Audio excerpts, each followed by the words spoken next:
Un episodio más de Made in Cali llega a ustedes gracias a la Universidad Santiago de Cali y a su Centro de Producción Audiovisual. Como ustedes saben, este es un espacio en el que buscamos inspirar a través de historias bellísimas de vida. Y hoy precisamente tenemos una. Y yo creo que de la ira a la calma es la frase que mejor define la historia de vida de esta mujer maravillosa que nos acompaña en el día de hoy y que ha demostrado cómo a través de la sanación, del amor, del perdón, podemos transformar vidas. Ella es Pilar Piraján, nuestra educadora, que hoy nos va a acompañar con una actitud muy positiva para contarnos cómo ha logrado transformar no solamente su familia, sino también familias caleñas y familias colombianas.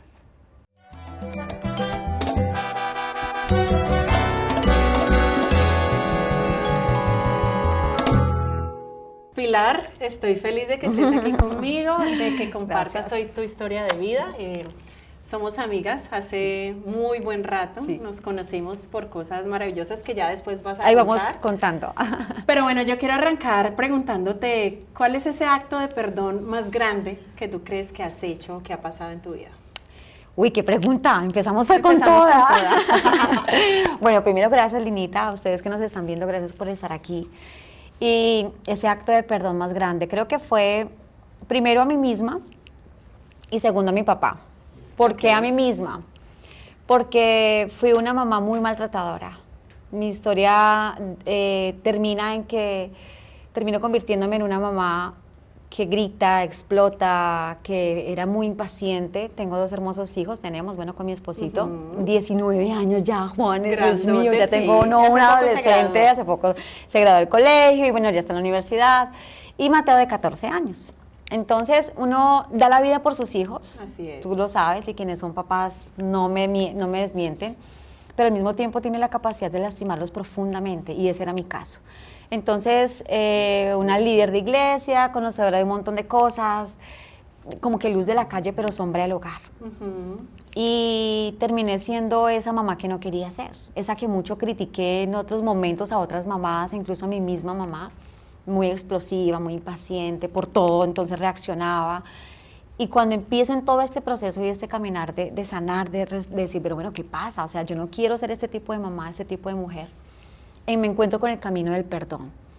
Y en ese camino del perdón, entonces, descubro que con quien más enojo tenía era conmigo, por haberme convertido en esa mamá. En esa persona. Entonces, a quien primero empecé abrazando, amando, teniendo mucha compasión y misericordia, fue conmigo misma. Okay. Pero también, o sea, porque esa rabia, porque esta ira explosiva y todo, pues porque tenía una historia parental y ahí entra en escena mi papá. Así es, una historia de vida que yo he tenido la oportunidad de conocer, he tenido la oportunidad de estar en conferencias tuyas, de verdad que me parece una historia muy bonita, además porque involucra a toda tu familia. Pero entonces vamos a empezar, Pilar, desde el principio. ¿Quién es esa Pilar de niña? ¿Dónde viviste? Ok, bueno, yo soy de Bogotá, pero yo me considero roleña. Claro, no, ya siempre, no, caleñísima, porque estás desde muy chiquita. Desde los 12 años llegué a Cali, soy de Bogotá, pero esta ciudad me abrió las puertas y los cielos, como yo digo. Yo amo mi Cali, de verdad tengo una profunda gratitud por Bogotá, porque fue el lugar que me vio nacer, pero yo más caleña para dónde, caleña por adopción. Entonces, a Pilar de chiqui nació en un hogar muy disfuncional, una mamá que queda en embarazo, y cuando le dice a mi papá, estamos embarazados, él se puso su sombrero de mago y desapareció. No. Entonces ahí ya empiezan las heridas desde antes de nacer, una herida de abandono, de rechazo. Y crezco en un hogar donde mi abuelito que hizo... ¿Tú eres hija mayor? Sí, mayor. Ok, ¿y qué edad tenía tu mamá cuando...? Tenía 25 años. Ok. Digamos que no estaba tan chiquita, pero para la época, sí. Y siendo la hermana mayor de 8 hermanos y la que tenía que dar el ejemplo y todo, quedar en embarazo, fuera de un matrimonio, era como una cosa terrible. Okay. Entonces, cuando ocurre el tema de que se dan cuenta en la casa, el contexto del hogar de mi madre era un contexto de mucha violencia. Entonces, un abuelito que golpeaba a mi abuelita, que todo era a los gritos, a los golpes, o sea, escenas bonitas como de todas las familias, pero el contexto, o sea, la constante, perdón, era mucho la violencia. Entonces, cuando se da cuenta que está en embarazo, mi mamá lo que hace es golpearla, maltratarla física, verbal, psicológicamente, eres la vergüenza, o sea, todo lo que puede salir de la boca de un papá que no tiene herramientas y muy iracundo, ¿verdad? Entonces, en eso fue como el primer impacto de mi mamá. Ella decide irse de la casa, cuenta la historia que mi abuelita se va pues detrás de ella, y cuando ella toma la decisión, ante esto que pasó con mi abuelito, de abortarme. Entonces ella dice, bueno, aquí no hay nada que hacer, madre soltera, no me apoyan en mi casa, nada, o sea, chao.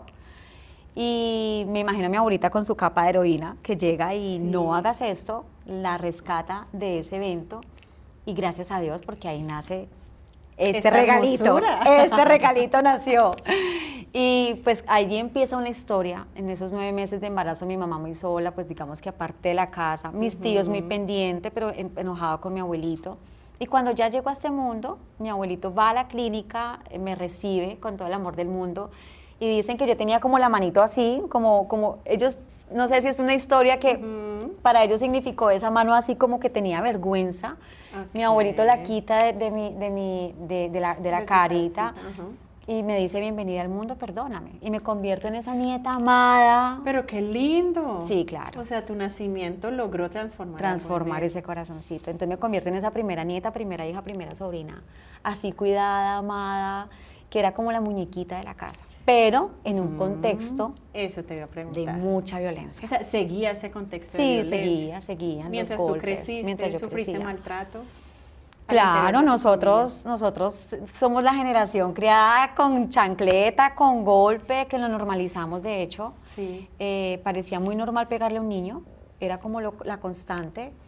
Y claro, ese maltrato, pues no solamente ya, digamos que mi abuelito y mi abuelita no, pero ya de mi mamá. Mi madre, pues en esos primeros 12 años de vida que yo logré vivir con ella, sí fue una mamá que fue muy iracunda. Yo veía mucho enojo en mi casa todos, o sea, y combinaban de pronto en las fiestas el licor y se volvía la locura, era la locura. ¿Y hasta ese momento eras tú solita, tenías hermanos? No, era solita. Mi mamá, ya la historia de mi mamá empezó a transformarse en una mujer que yo la vi siempre. Hoy le puedo poner nombre, ¿no? O sea, esto con los años es que uno empieza a entender, pero en ese momento nada, o sea, no tenía ni idea qué era lo que estaba pasando, pero siempre la vi como una mujer que mendigaba amor, ¿sabes? Entonces ella en su rol de madre soltera la vi con muchos novios, con varios novios, y eso a mí me producía un celo y un dolor profundo y una rabia hacia mi mamá, pero también muy protectora, también muy trabajadora para mí, también queriendo dar todo lo mejor de sí, pero siempre la vi como con una tristeza muy profunda. En estos años conoce a una nueva persona, queda en embarazo de él, y en el año 93... ¿Cuántos años tenías? Ya tenía 11 años. Cuando ella queda embarazada. Cuando ella queda en embarazo. Y digamos que toda esta infancia, bueno, me salté un pedacito, y es que a los 10 años tengo otra pérdida, y es mi abuelito, quien fue mi figura paterna, representativa de la paternidad en esa infancia. Fallece. En esa infancia no tuviste, no viste a tu papá, no lo conociste. Nunca, o sea, cero. Él se desapareció y hasta el sol de hoy no te he vuelto a ver. No, nunca, bueno, o sea, nunca, nada. Y entonces muere tu abuelo. Muere mi abuelito a los 10 años y después de la muerte de mi abuelito, mi mamá empieza a rehacer su vida con esta persona que te digo que es el papá de mi hermanita.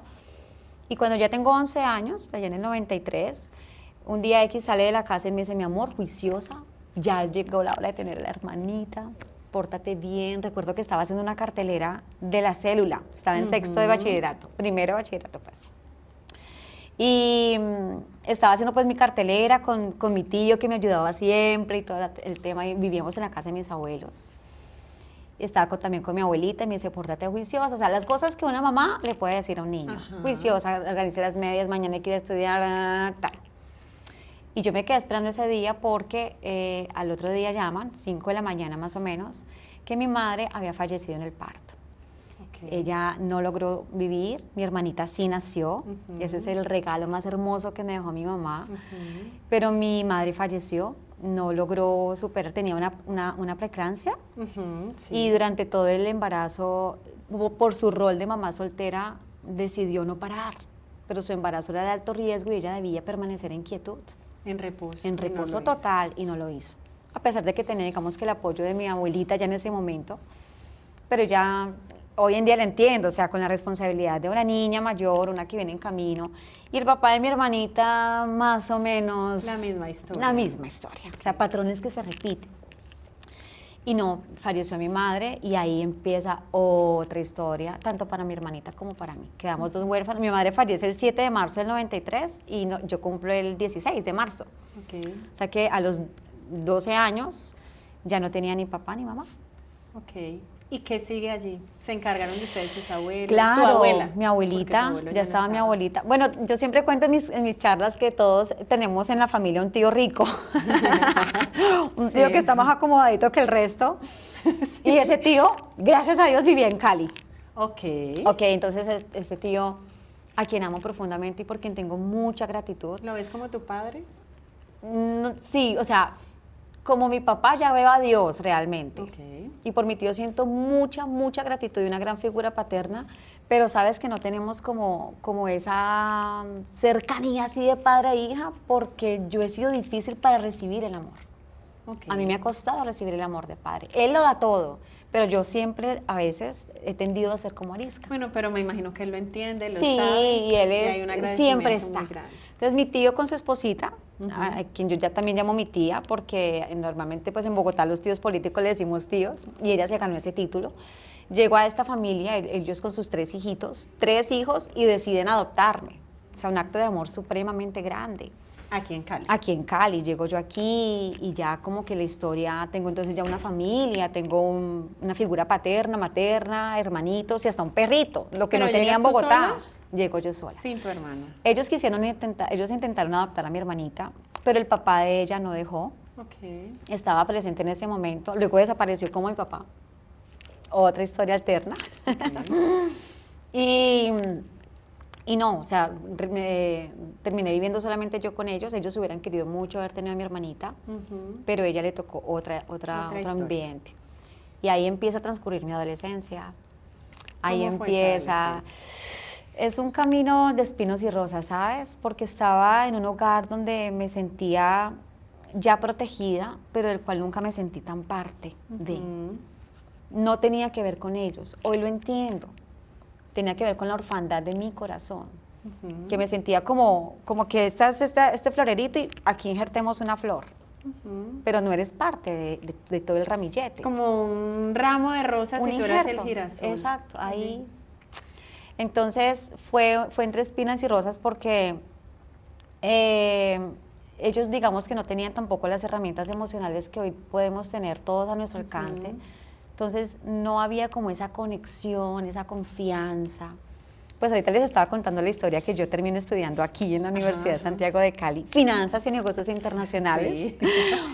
Pero yo quería estudiar psicología y nunca fui capaz de decirles, mira, yo no quiero esa carrera, o sea, no me gusta. ¿Pero tú la escogiste al principio o fue No, sugerencia de siempre ellos? fue más como que, mira, este es el camino, Con eso vas a ganar porque esa plata. es con la que te vas a hacer, mejor dicho. Ajá. Y vuelvo y repito, o sea, cuando yo hablo de mi familia, que a veces sonará como que, pero ¿qué es esta familia? O sea, terrible. No lo hago desde el juicio, ya es entendiendo que eran las herramientas que ellos tenían. Sí, claro. No tenían más para darnos, o sea, ¿qué vamos a exigir allí? Si fue una generación hasta donde pensar en un psicólogo era llamarlos como locos. Sí, total. Entonces ellos me direccionaron más, como porque estudié esto, que esto es lo que le va a dar, y yo, malísima para los números. Pero hiciste 8 semestres. hice 8 Eso es semestres así, mucho. como que no puedo más. Cuando ellos se van ya de la ciudad, o sea, viví con ellos 8 años, 8, 9 años, de mis 12 a mis 20, 8 años. Ok. Cuando ellos se van, digo, libre como el viento, ya no tengo que hacer esta vaina y me retiro de la universidad. ¿Y ellos se van a vivir a otro lado? Se fueron a vivir al Meta. ¿Y no te invitaron? Casillas. ¿O tú? Sí, me invitaron, pero yo estaba aquí estudiando, me quedé con la excusa de la universidad y también porque estaba trabajando. Entonces, y yo amé Cali desde que, o sea, cuando yo venía en ese avión de Bogotá a Cali, yo dije, esta es mi ciudad. Y yo dije, no, yo no me voy para Villavicencio, me voy a Bogotá, yo quiero vivir en Cali. Y a los 20 años, Pili, tú sola, igual eras muy joven, sola, viviendo en una ciudad tan grande como Cali. ¿Qué pasó? Ahí empezó otra historia, me imagino. Otra historia, porque ahí conocí a mi amor de primavera. Amor de tu mis vida. tíos se cansaron a conocerlo. Conocí a mi amor de primavera, quien hoy es mi esposito, pero, o sea, como nosotros llamamos, 2 pulgas y ningún perro. Ok. el uno al otro así, con su maleta de dolor, yo con mi maleta de dolor, y llegamos a un noviazgo que no era noviazgo, una relación supremamente tóxica, disfuncional. Y tenía familia? finalmente me retiro de la... Sí, mi esposo con pues, su papá, su mamá y sus hermanos. Digamos que él sí venía de su papá, mamá, hermanos, o sea, como la foto, la familia de foto. Familiar, sí. La familia de foto. Y igual con unos vacíos tenaces como los míos. Y ahí empezamos una relación que no sabíamos que iba a trascender tanto en el tiempo. Teníamos ni idea que eso iba a pasar. Pero yo abandono la carrera y creo que fueron los 4 años más desordenados de mi vida. De los 20 a los 24. De los 20 a los 24, o sea, rienda suelta, doña Pili, a todo lo que en mi casa con mis tíos, porque además ellos eran, y a esta hora y no sé qué, los molestamos mucho porque en esa época estaba de moda Betty la Fea. De moda no, fue la primera, o sea, cuando salió al aire, y entonces le decíamos mucho que parecía don Hermes Pinzón. Yo no era Betty la Fea. Pero él era Hermes Pinzón. Pero él sí, era como don Hermes, que era así, súper controlador, y a qué hora, señorita, y no sé qué. Desde el cuidado, hoy tengo hijos y también, pues obviamente uno entiende que la calle y los peligros, pero en ese momento no lo veía. Y todo eso que allí fue como tan reprimido, sin confianza, sin entregar, más bien como que, bueno, hace esto y pórtate como debe ser, no desde la reprensión y el autoritarismo, sino más desde la conciencia, el despertar a una chica de 20 años, pilas con las acciones que vas a tomar. Pues en esa época en que me quedé sola fue como que ahora sí puedo hacer lo que se me dé la gana. ¿Y vivías? ¿Te quedaste viviendo en la casa sola. de tus tíos? No, sola. Aparte. Me quedé viviendo en un apartaestudio, trabajando y estudiando. Y cuando ya decido, cuando ya me quedo sin trabajo, digo, bueno, ya no quiero seguir tampoco con esta universidad. Me apoyaban con la universidad, mis tíos y mi abuelita me apoyaban con la universidad. Y eso es de las cosas que uno empieza con el tiempo a perdonarse, porque, ay, madre, como no aprovecho esa oportunidad que me estaban pagando la universidad, haber dicho, no quiero estudiar eso, quiero estudiar lo otro, lo hubieran hecho, estoy segura que lo hubieran hecho. Pero así ocurrió, era la historia que debía caminar, la que me enseñó a hacer lo que hoy soy.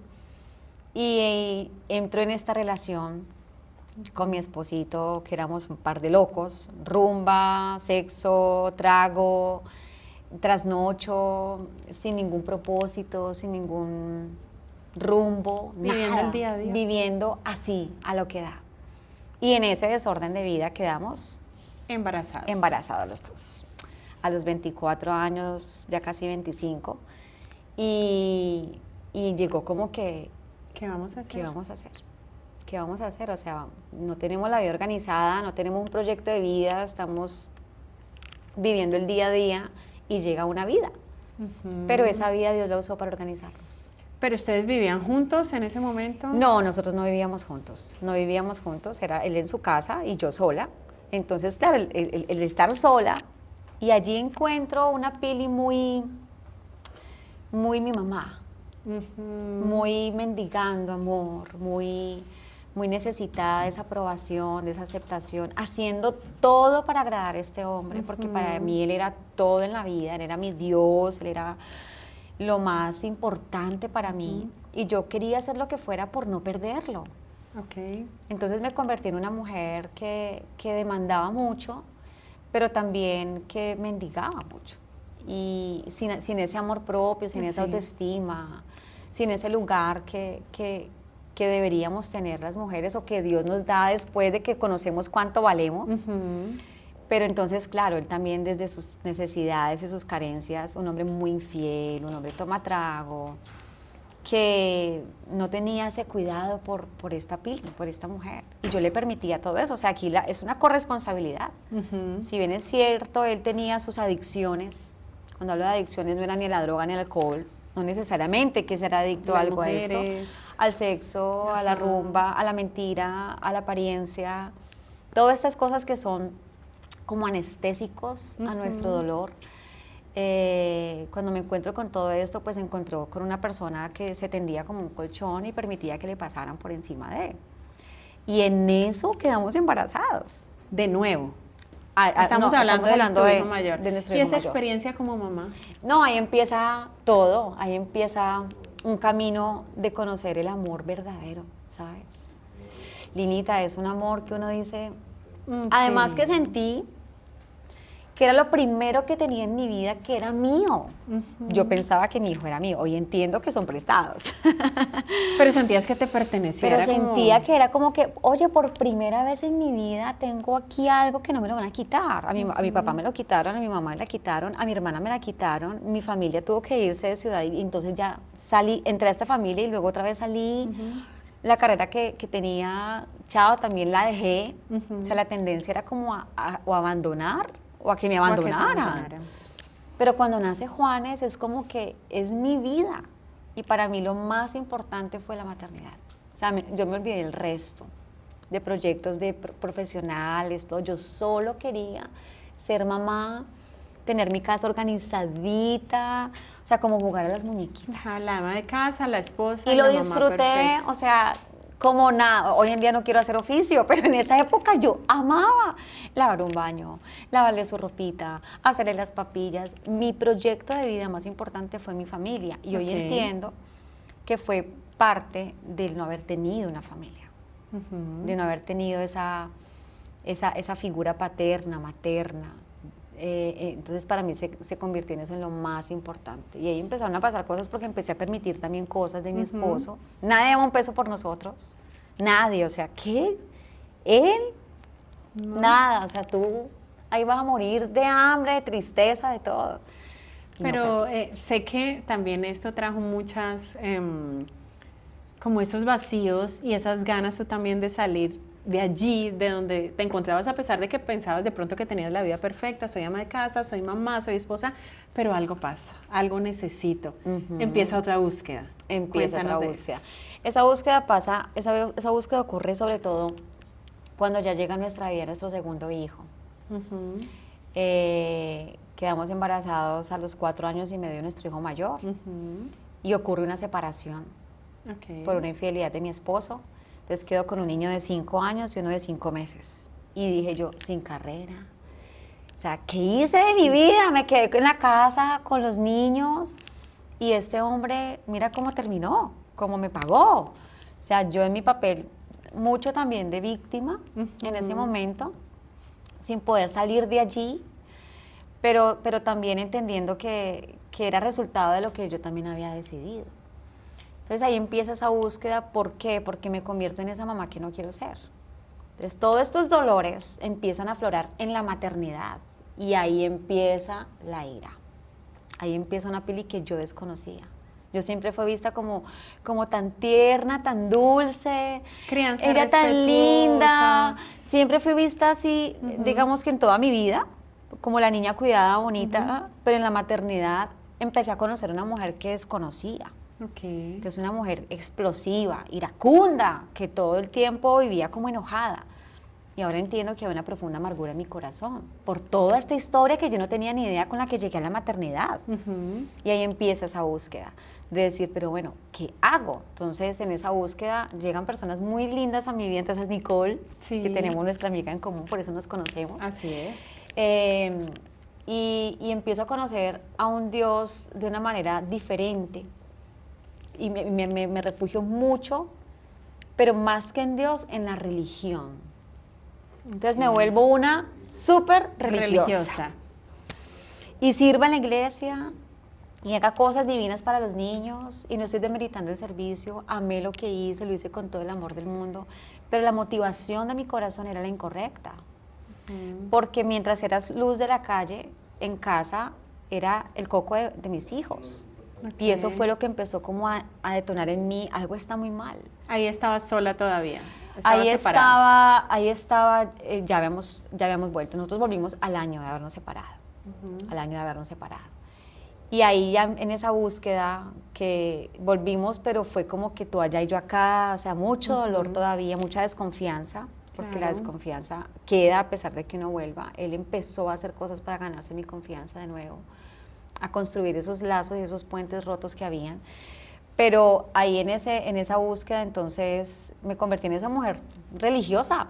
Entonces tú eras el diablo, tú eras malo, tú eras pecaminoso, todo señalando, llena de juicios, porque pensé que había abrazado una vida como una moralidad superior, pero resulta que tenía una cantidad de cosas por resolver que terminaron lastimando mucho a mis hijos, sobre todo a nuestro hijo mayor. Y el chiquito pues veía, entonces los pequeñitos son como que, bueno, si este hace eso y por aquí le va mal, yo lo hago Yo lo lo hago contrario. diferente. Pero igual estaba el dolor para ambos. Ya transcurren los años, después de la separación, empiezan a crecer nuestros hijos en este ambiente de una mamá muy... Y además con una dupla perfecta para confundir a los niños, porque también era la mamá que jugaba, que salía al parque, que les preparaban, vamos a hacer esta Es que manualidad. yo creo que esa es tu esencia. Lo otro era ya dolores allí reprimidos que había que sacar como fuera. Total. Y lo hiciste de esa manera, pero ¿cómo logras salir de allí? Ok, listo. Hay quienes anestesian con la ira, otros con otras cosas, y lo que tú dices es cierto. Mi forma de sacar todo ese dolor fue a través de una emoción que no es Exacto, era ni más mala ni emocional. buena, simplemente se siente muy, muy mal en el cuerpo y realmente ocasiona mucho dolor cuando no se gestiona de la manera adecuada. Bueno, ¿cómo logro salir de allí? Allí entra en escena unas personas muy importantes en nuestra vida. Ya hablo de mi esposo y yo porque ya entramos los dos en este proceso. Y es un programa muy lindo que se llama Hay Esperanza, que de hecho hace muy poquito falleció el creador Lo del sé. programa. Hay esperanza, cuando dices es un programa, es un medio, es un programa para familias. Es un programa de restauración y sanidad familiar. Ok.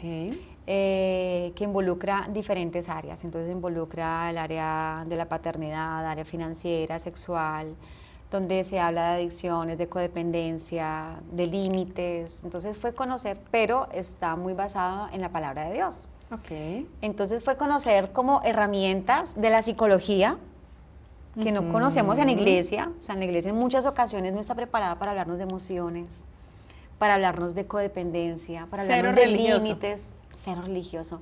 Y encontré en este programa como ese viaje profundo, profundo, profundo a esas heridas de Pili desde el vientre de mamá. Ok. Y fue de la mano de mi terapeuta de terapeutas que yo amo, que es Jesús. No podría ninguna plataforma no nombrarlo porque fue realmente el que rescató mi vida. O sea, Ok. sin ningún tinte religioso ya, pero sí entendiendo que él tiene esa capacidad de hacerlo. Fue un viaje interior profundo donde ahí empiezo a ver todo ese panorama. Oye, tú fuiste abandonada, fuiste rechazada, ¿qué has hecho con ese dolor? Está ahí viviendo contigo. Por eso aquí dices, pero yo amo a mis hijos y al mismo tiempo, ¿cómo los puedo dañar tanto? ¿Cómo puedo permitir este tipo de abusos emocionales de mi esposo en ese momento? Entonces ahí empieza una transformación que fue quedarme quieta. Lo primero que me pide el Señor es, ya no más servicio. O sea, el servicio más grande primero va a ser con tu corazón. Y con tu familia, y con imagino. tu familia, porque cuando sanas tú, se empieza a esparcir la sanidad por tu casa. Y eso es un milagro precioso. Perdón, ay, se me fue, por mal camino. Toma tintico. Tintico. Aquí en este programa que tú dices entraste con tu familia, o sea, estaba tu esposo, tus hijos, era algo muy No, integral. empezó solita Pili. Tú solita, ok. Empezó solita Pili porque yo fui la que tuve esa necesidad tan grande de decir algo está pasando muy mal en mí. No puede ser que yo me conozca la Biblia y que sepa que eso está mal, pero llegue a la casa y haga lo contrario. Yo decía, se me metió el ¿Hay Chucky, algo? hay Sí. algo. Hay algo allí. Tengo un Chucky adentro que sácame una liberación o algo. La liberación era perdonar. La liberación era reconocer las heridas de infancia, la liberación era poner límites, era todo esto. Entonces entro yo solita y ahí al lado a mi esposito como que mirando de lejos. Los hombres a veces son un poquito escépticos a este tipo de Así es, cosas, así incrédulos, como que, ajá. y por cultura también, no, la ropa sucia se lava en casa, que vamos a andar contando cosas por allá, no sé qué, pero aquí mal y tampoco ayudando afuera. Entonces yo dije, ok, una de las cosas que aprendí en este programa es ocúpate de ti. Ocúpate de ti. Ya lo demás. O se sea, acomoda deja que solito. Dios sea Dios en la vida de tu esposo. Haz tu parte. Tienes mucho por trabajar como para Como que para estés estar pendiente de los pendiente de demás. que lo haga. No, la sanidad es algo personal. Y en la medida en que tú empieces, eso se va a regar por la casa. Y yo, pero yo quiero ya. No. Pasaron 2 años, debió estar metida en el proceso y mi esposo ya como que voltea y dice, ok, vamos a empezar. Aprender a soltar. Aprender a soltar. Eso es muy fácil decirlo, Linita, pero hacerlo, Es porque muy además eso se difícil. llama codependencia, eso es control, eso es querer tener jugar a ser Dios en la vida del otro.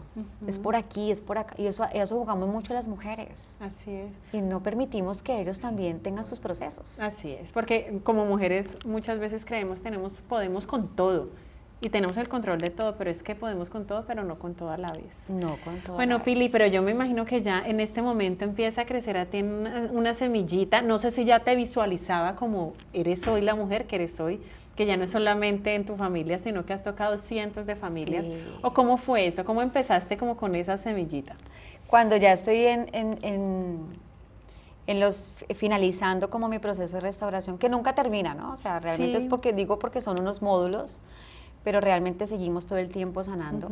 Pero cuando ya estoy finalizando los módulos que allí digamos que nos direccionan, empezó a pasar algo, y es que en el parque donde estaba o en las conversaciones en que estaba, era como si me hubiera puesto un letrero: mamás iracundas, vengan a mí. Ok, porque uno normalmente siempre es testimonio Vengan a mí. En lo que le duele. Exacto. Entonces empezaron a llegar mujeres con misma historia, con mis mismos dolores, y quién mejor que una persona que ha pasado por lo que tú vives te puede comprender. Okay. Entonces ahí empieza la empatía y la compasión. Ok. Y empiezo allí a decir, bueno, de manera responsable, vamos a estudiar. Entonces ya no estudié finanzas y negocios, pero entonces me hago educadora en disciplina positiva, estudio para ser coach parental, y empieza todo un universo que yo jamás me imaginé que fuera a llegar. Empiezo a trabajar en empresas, en colegios, en instituciones educativas. Lo último que ha pasado este año es que estoy trabajando con adolescentes. ¿Desde hace cuánto estás con eso? Hace 5 años. ¿Empezaste? ¿Cómo fue tu primera? ¿Cómo fue esa primera charla que diste? ¿A quién fue dirigida? ¿Qué en pasó? Confenalco. Recuerdo que me dijeron, vas a dictar una charla para 30 mujeres, y llegaron 150. Yo, ¿qué es esta inauguración? No, eso fue una cosa loca. ¿Y qué tema era? Era, ¿qué tema era? ¿Qué ves cuando te ves? Recuerdo que era un tema más como de abrazar nuestro cactus, que es como abrazar el dolor y resignificar todo lo que nos ha pasado en la vida y convertirlo en un propósito. Entonces eso fue una charla súper especial, y ahí empieza un camino de búsqueda. Bueno, voy a trabajar con familias, solo con mujeres, cómo es el tema. Y ahí nace mi programa que se llama Padres Sanos, Hijos Felices. Dentro del programa tengo diferentes capacitaciones, entonces está mi charla de la ira a la calma, que es la que me gusta, la que exacto, conozco. Está un tesoro llamado adolescencia, que es para padres con hijos adolescentes. Está Me hablas de sexo, por favor, que es cómo abordamos el tema de conversar con nuestros hijos acerca de la sexualidad. Y ahorita está Sana mi corazón, que es un taller dirigido especialmente para adolescentes. Ay, Pili, qué bonito. Y ha sido... ¿Tienes como un, no sé, como un balance, como más o menos, a cuántas personas has logrado tocar? Me encantaría... Tengo que hacer esa tarea desde hace 5 años, porque son asesorías personalizadas, son colegios, son empresas. Y en el día a día uno siempre sigue tocando gente, pero creo que sí, han sido muchas, no tengo un número, pero sé que son muchas.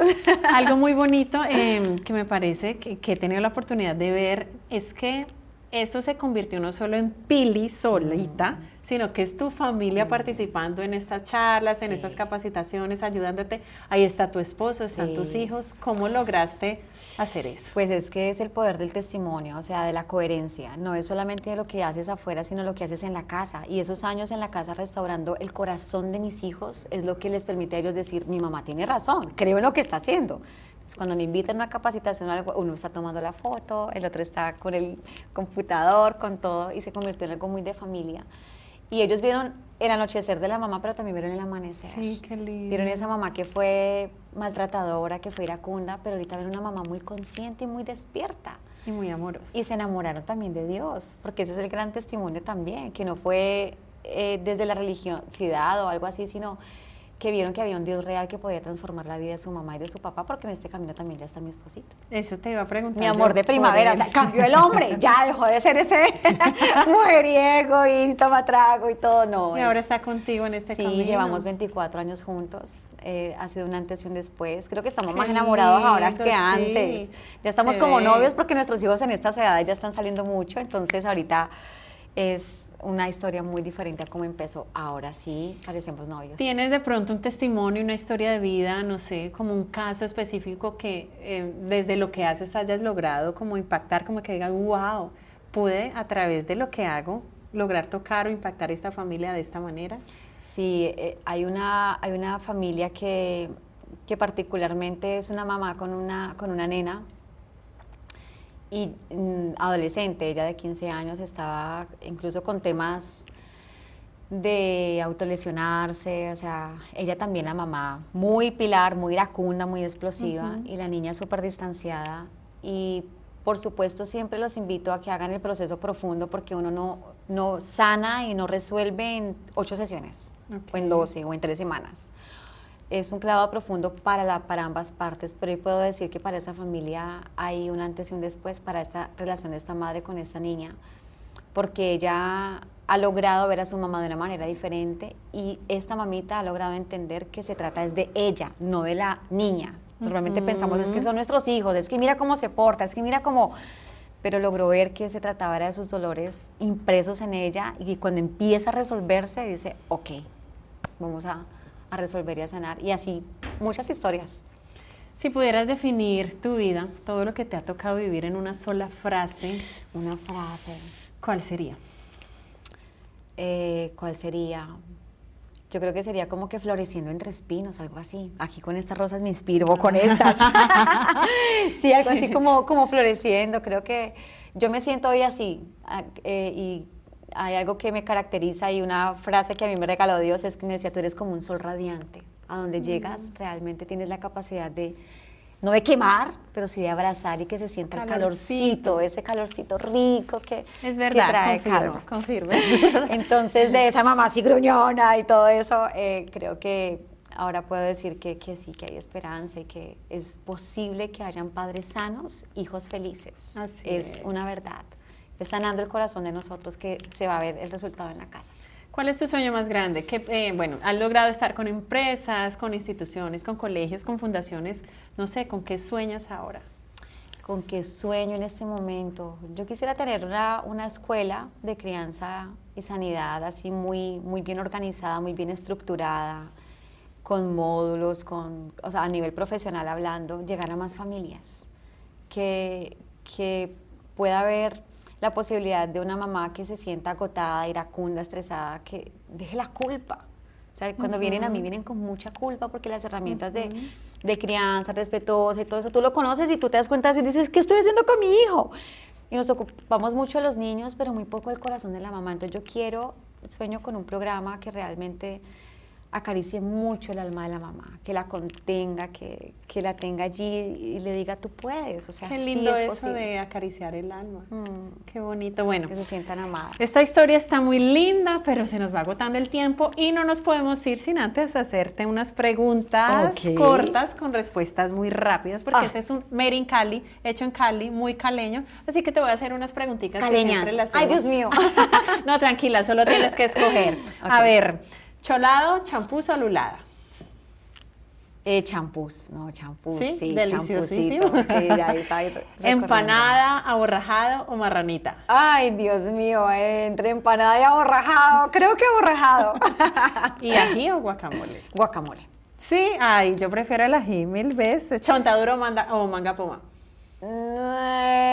Ninguno de los dos. No me ¿Cómo gusta el así? chontaduro, ¿pueden creerlo? No, a mí tampoco me gusta, pero Y la manga poma fascina. bueno, un poquito, sí, un poquito. ¿Y entonces con qué reemplazamos eso? ¿Cómo con qué reemplazamos eso? ¿Cómo que será que me gusta No. eso así? No hay con qué No hay. reemplazarlo. No. Bueno, A puede ser ver. con un mango biche, así no sé si se puede reemplazar ahí, pero así en el que es por metro. Mango Ok, por metro, así ceviche con de mango. harto. Eso, así. A ver, grupo Nicho o Guayacán. No, Nietzsche, amo Nietzsche. Yo Me fascina también. Nietzsche, esa Y musiquita. finalmente, Cali sabes. o América. Hablando de fútbol. Oh, por Dios, que mis hijos me vean, tengo que decir América. Ay, Pili, qué rico tenerte acá. No, de tan bella, verdad, muchas qué bonito y qué gracias. bonito ver toda esta transformación, porque como te decía, tengo la oportunidad de conocerte hace aproximadamente 14 años. 14, están en Creo embarazo que de nos Mate. embarazamos a la Sí, vez. sí, están en Y fue embarazo un de proceso Mateo. muy bonito, una búsqueda espiritual. Y ver cómo estaba tu familia, o sea, ver a tu familia como fue en ese tiempo y verla ahora, de verdad que es muy bonito y me hace estar muy orgullosa de ti. Ay, Qué tan rico ser tu bella. amiga, de verdad. Gracias por esta invitación, a ti también de verdad, por haber pensado en esta historia, que de todo corazón espero que pueda sembrar esperanza en otras familias. Muchas gracias y que este podcast llegue a miles. Así es, que así sea y que tú logres tener esa escuela que tanto sueñas. Sí, allá súper invitados cuando ya esté formada. Gracias, Pili. A ustedes también muchas gracias por habernos acompañado hasta este momento con este episodio de Made in Cali, el podcast. Chao, chao.